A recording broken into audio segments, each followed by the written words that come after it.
Halo semuanya, selamat datang kembali di Anak Rantau. Dan hari ini kita akan berbicara tentang film horor romantis yang berjudul Inhuman Kiss. Bersiaplah untuk beberapa spoiler ke depan.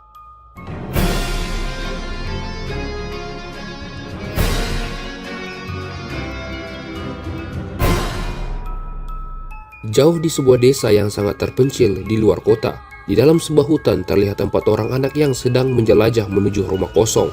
Anak-anak itu berhenti di hadapan sebuah rumah tua yang gelap. Mereka kemudian mulai bermain petak umpet bersama-sama, dan gadis bernama Sai memberitahu temannya Noi untuk pergi bersamanya di dalam sebuah rumah untuk bersembunyi agar tidak ditemukan oleh temannya yang sedang berjaga. Mereka kemudian memutuskan untuk berpisah ke ruangan yang berbeda, dan gadis bernama Sai menemukan sebuah kotak misterius di sebuah lantai yang terbuka. Dengan wajah penasaran, dia kemudian mendekati kotak itu secara perlahan dan melihat ke dalamnya, tetapi tidak melihat apa-apa selain jaring laba-laba dan debu. Gadis kecil itu pun menurunkan kewaspadaannya dan berpikir bahwa dia aman, tetapi tidak menyadari bahwa ada sebuah kepala melayang tanpa tubuh mendekatinya dari belakang dan mengelusnya seolah-olah tertarik padanya. Bertahun-tahun kemudian, Sai ternyata telah tumbuh menjadi seorang wanita cantik, dan dia terlihat mengoleskan lipstik pada bibirnya sebelum dia pergi keluar untuk memulai harinya, di mana Sai bertemu dengan temannya Gerd yang sudah dewasa juga, dan dengan sengaja menunjukkan tubuhnya yang six-pack sebelum mengenakan kembali ke mejanya. Dia sebenarnya memiliki perasaan terhadap Sai.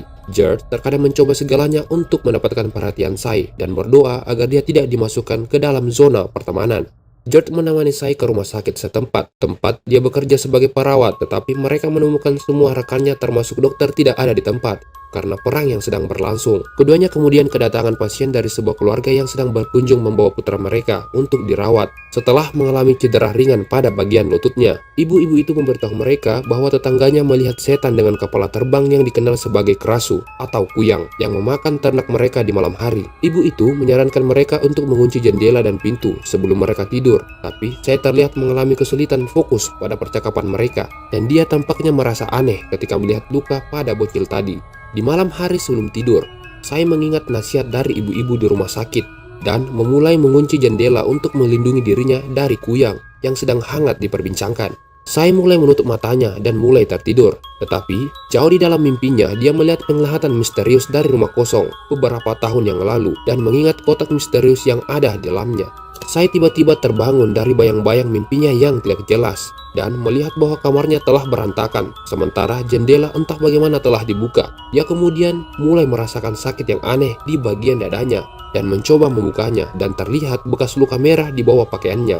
Hal yang lebih mengerikan adalah spraynya basah oleh darah, yang bahkan bukan darah milik saya sendiri. Dia pun menjadi sangat khawatir tentang apa yang terjadi padanya dan memberitahu Gerd untuk menemaninya ke dalam hutan, di mana dia melihat rumah yang ditinggalkan di dalam mimpinya sebelumnya. Mereka mengikuti jalan setapak ke pepohonan, tetapi malam semakin dekat, dan Gerd khawatir akan keselamatan mereka.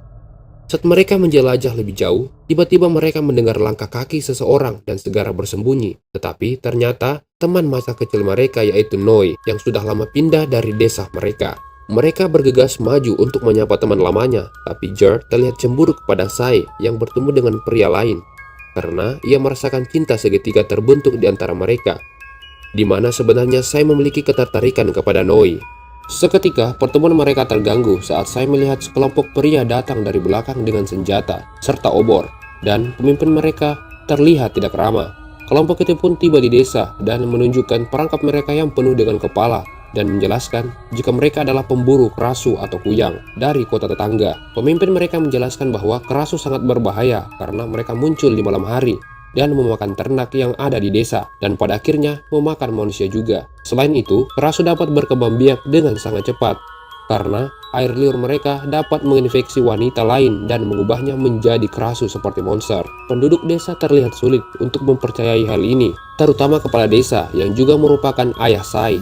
Tetapi para pemburu meminta orang tua itu untuk mengizinkan mereka tinggal sampai mereka mengalahkan dan menangkap kerasu.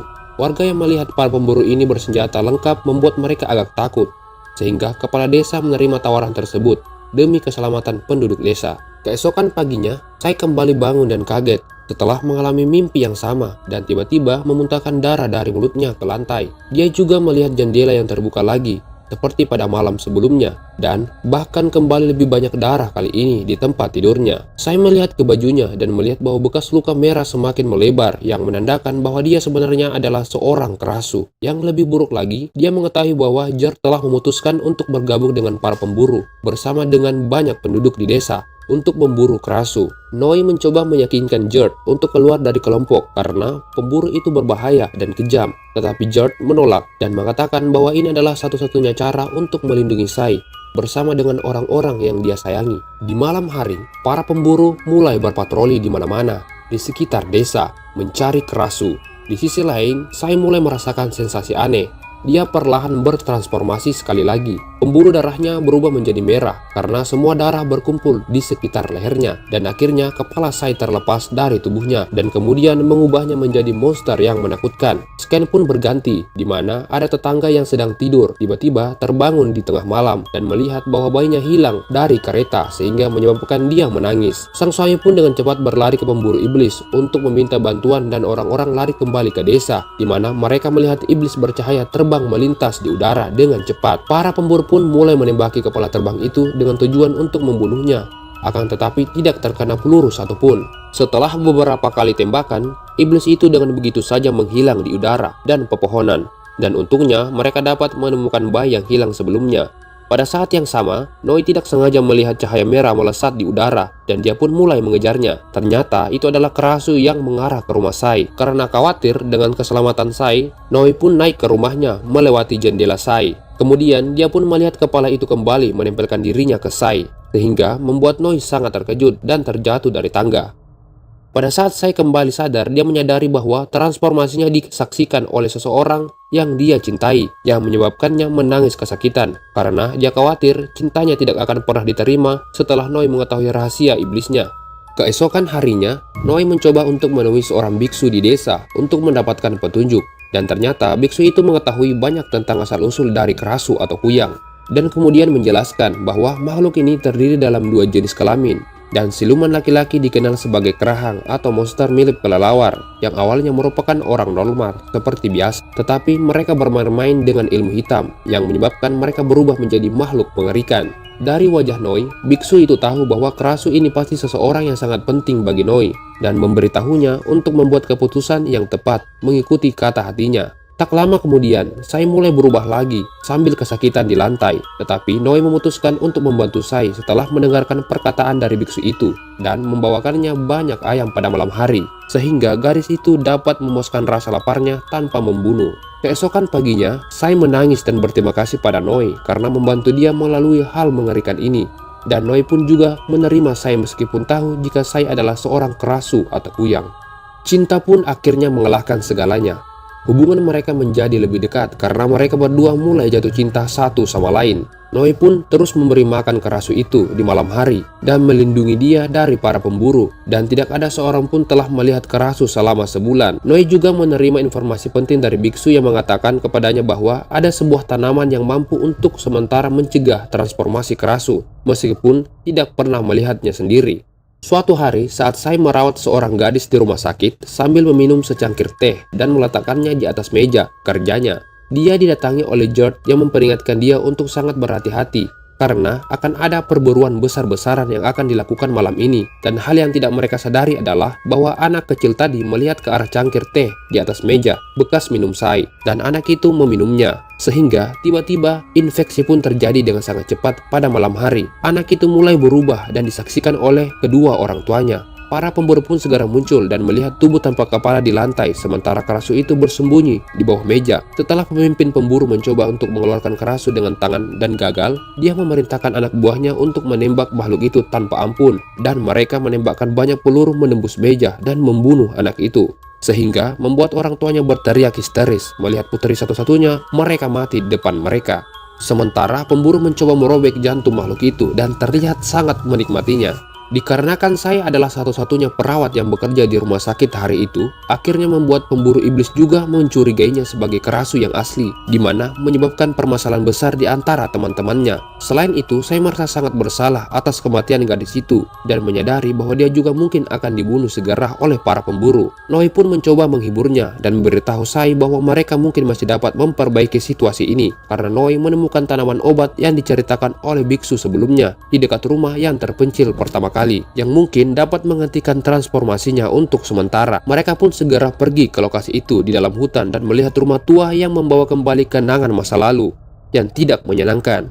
Keduanya memutuskan untuk menjelajah lebih jauh ke halaman belakang, di mana mereka melihat banyak tanaman bercahaya di tanah. Saya ragu-ragu, tetapi akhirnya mengambil salah satu buah dan memasukkannya ke dalam mulutnya, yang segera meredakan kondisinya. Dengan cepat, Noi pun mengumpulkan tanaman sebanyak yang dia bisa, sementara saya menatapnya dan tersenyum.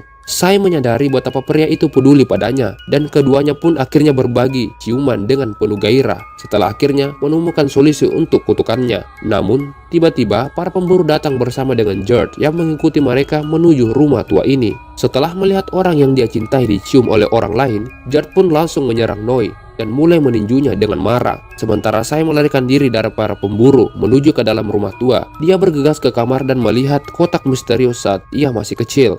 Tetapi kali ini kotak itu bersinar merah, dan sepertinya saat saya mulai mendekat, dia tiba-tiba mengingat apa yang terjadi di malam itu bertahun-tahun yang lalu ketika Kerasu mendekatinya dari belakang dan menciumnya, serta mentransfer kenangan wanita itu ke Sai, yang kemudian membuat Sai kerasukan oleh Kerasu sebelumnya dan memulai membunuh para pemburu satu demi satu. Pemburu lain melihatnya dan mulai menembaki Sai yang berubah menjadi Kerasu, tetapi George mencoba untuk menghentikannya dan memberikan kesempatan Sai untuk melarikan diri. Pemburu itu menjadi marah dan melempar George keluar dari rumah. Setelah beberapa waktu, akhirnya Sai kembali ke tubuhnya, dan Noi mengambil kesempatan ini untuk menyelinap kembali ke desa bersama Sai. Mereka segera kembali ke rumah dan meletakkan obat yang dikumpulkannya ke tempat yang aman, sementara kepala desa yang merupakan ayah Sai diberitahu tentang peristiwa yang mengerikan yang terjadi tadi malam. Ternyata sebuah pemburu iblis dibunuh oleh Kerasu, dan satu-satunya yang selamat dari serangan itu adalah pemimpin mereka yang juga membawa George kembali ke desa. Pemburu memberitahu penduduk desa tentang pertemuan mengerikan dengan Kerasu, dan dia menuduh bahwa anak kepala desa lah yang telah melakukan pembunuhan massal itu. Dia berhasil meyakinkan orang-orang untuk mengejar dan berusaha memburu Sai, si wanita jadi-jadian. Sementara ayah saya berusaha mati-matian untuk menghentikan semua orang. Untungnya saya bisa tetap menjadi manusia dengan memakan tumbuhan dan muncul di depan orang-orang sebagai gadis normal. Dia mengambil kesempatan ini untuk menjebak pemburu dengan mengatakan bahwa pria itu mencoba menyerangnya di dalam hutan. Tetapi pemimpin pemburu membantah tuduhannya dan menyuruh George untuk memberitahu dan mengakui kebenaran tentang apa yang sebenarnya terjadi. Karena kebingungan tentang apa yang harus dia katakan, George pun memutuskan untuk berbohong demi Sai karena dia mencintainya. Karena si pemburu kesal dengan apa yang disampaikan George, pemburu itu segera mengambil sandera, yaitu kepala desa, mengancam orang-orang untuk menjauh. Dia pun kemudian menembakkan satu tembakan yang memberi dirinya kesempatan untuk melarikan diri. Setelah melihat pria itu melarikan diri, pemimpin desa memberitahu semua orang untuk pulang. Sementara Sai melihat temannya dengan rasa bersalah serta malu atas kebohongan yang dia katakan kepada penduduk desa. George pun langsung pulang ke rumah dengan perasaan stres dan emosional. Tetapi tiba-tiba dia melihat seseorang dari belakangnya yang ternyata adalah si pemburu. Pemburu itu berjalan mendekat dan mulai menggigitnya dengan taring yang mengerikan. Sementara itu, saya dapat menghentikan transformasinya dengan memakan obatnya, tetapi persediaannya semakin menipis setiap harinya. Terlihat Noi yang berusaha menanam tanaman herbal itu, tetapi upayanya tidak membuahkan hasil karena semua tanaman mati sebelum menghasilkan buah apapun. Dia kembali mencoba mencari obat di lokasi di belakang rumah tua, tetapi ternyata semuanya telah habis dibakar oleh si pemburu yang bertekad untuk membunuh Kerasu. Tanpa pilihan lain, Noi memberitahu pacarnya bahwa mereka harus meninggalkan desa ini dan berencana untuk melarikan diri bersamanya besok setelah matahari terbenam. Menyadari bahwa dia harus meninggalkan semua orang di belakang, saya pun menemui temannya George untuk terakhir kalinya. Dia memasuki kamarnya dan melihat George yang sedang menutupi dirinya menggunakan selimut dan gemetar ketakutan. Saya pun mencoba untuk menghibur temannya, tapi George mengatakan kepadanya bahwa dia sebenarnya tahu jika saya adalah seseorang kerasu dari awal karena dia melihatnya memakan ternak pada hari pertama. Satu-satunya alasan dia bergabung dengan para pemburu adalah untuk memberi mereka informasi palsu kepada pemburu dan melindungi saya sebelum berburu. Dia juga mengungkapkan rasa sakitnya yang luar biasa setiap kali dia melihat saya bersama dengan Noi, tetapi dia tetap teguh terus melindunginya di balik layar. George juga mengungkapkan bahwa dia juga mengalami kutukan yang mengerikan setelah digigit oleh pemburu iblis yang ternyata adalah seorang monster kerahang, makhluk jadi-jadian layaknya kerasu. Hari berikutnya, Noi mengunjungi biksu untuk terakhir kalinya dan mencoba untuk menanyakan informasi lebih lanjut tentang legenda kerasu. Biksu itu pun memberitahu Noi bahwa kerasu pertama adalah istri dari seorang kerahang, tetapi wanita itu berselingkuh dari suaminya yang mengakibatkannya harus dibunuh, di mana kerahang merobek hatinya keluar dari dadanya. Sejak saat itu, inkarnasi pertama kerahang ditakdirkan untuk memburu dan membunuh setiap kerasu di planet ini. Sebelum matahari terbenam, saya mempersiapkan diri untuk meninggalkan rumahnya secara permanen. Tetapi ayahnya menghentikannya dan membawanya ke teater untuk menunjukkan kepada semua orang-orang bahwa putrinya bukan seorang iblis. Noi tiba di lokasi pertemuan mereka, tetapi melihat bahwa saya tidak ada di tempat dan menyadari bahwa ada sesuatu yang salah. Karena tidak memiliki lagi obat-obatan, di keramaian saya tiba-tiba mulai berubah di depan umum sementara kepalanya terlepas dari tubuhnya, menyebabkan semua orang berteriak ketakutan. Sementara si George menjadi sangat putus asa saat dia menyadari bahwa saya tidak akan pernah menepati janjinya. Dia berteriak dengan marah dan mulai berubah menjadi makhluk vampir mirip dengan si pemburu, dan dia bersama pemburu terbang menuju teater umum di mana orang-orang sedang memburu kerasu dan menangkap kepala Sai dari udara. Dia melihat dengan marah dan mencoba membunuhnya, tapi Noi tiba tepat pada waktunya untuk menghentikan temannya dan menyadarkannya. Setelah melihat wajah Sai, dia pun kembali sadar dan segera menuju si pemburu yang benar-benar bertanggung jawab atas semua kegilaan ini. Keduanya mulai bertarung mati-matian di udara. George berhasil menjatuhkan pemburu saat mereka berdua jatuh ke tanah. Keduanya terus bertukar pukulan, tapi si pemburu bisa mendapatkan keuntungan dengan sangat cepat dan terus menyerang George di tanah sambil menginjaknya dan kemudian mengeluarkan jantungnya. Akibatnya, monster itu kemudian mengalihkan perhatian ke kerasu saat Noi yang berusaha keras membawa tubuh Sai dan mencoba melarikan diri. Sai pun menyerang si pemburu untuk melindungi pacarnya dan membawa makhluk itu ke udara. Tetapi tiba-tiba sebuah tembakan ditembakkan ke jantung vampir dan membunuh monster itu di udara. Ternyata biksu itu telah mengikuti mereka untuk membantu mereka, dan dia mengungkapkan bahwa dia sebenarnya adalah suami dari kerasu sebelumnya yang bertanggung jawab atas ketukan yang menimpa mereka. Dia mencoba bertanggung jawab karena dia juga merasakan apa yang diderita oleh mereka berdua dan memberitahu Noi untuk berlari dengan gadis itu menuju danau di mana sebuah perahu telah menunggu mereka. Noi pun segera membawa tubuh Sai dan berlari menuju sungai, sementara penduduk desa mengejar di belakang mereka untuk menghabisi kerasu itu. Noi akhirnya tiba di perahu dan memasukkan tubuh ke dalam perahu, tetapi menyadari bahwa Sai tidak ikut, karena Sai melihat bahwa tubuhnya penuh dengan luka setelah diserang oleh penduduk desa, dan melihat tidak ada harapan untuk bisa bertahan hidup lagi. Dengan rasa hampa dan putus asa, dia pun mencium laki-laki yang ia cintai untuk terakhir kalinya, dan mereka berdua menangis karena mereka mengetahui bahwa mereka ditakdirkan untuk dipisahkan selamanya. Dan tiba-tiba sebuah tembakan ditembakkan oleh penduduk desa mengenai Sai tepat pada bagian kepalanya, sehingga membuat Noi berlari ke arah pacarnya dan menangis kesakitan ketika dia melihat satu-satunya orang yang penting baginya di dunia ini telah tiada untuk selama-lamanya. Ya, jadi seperti itulah film dari Inhuman Kiss. Jadi bagaimana menurutmu tentang film ini? Dan jangan lupa beritahu saya di kolom komentar jika Anda menyukai video ini. Saya anak rantau and be useful.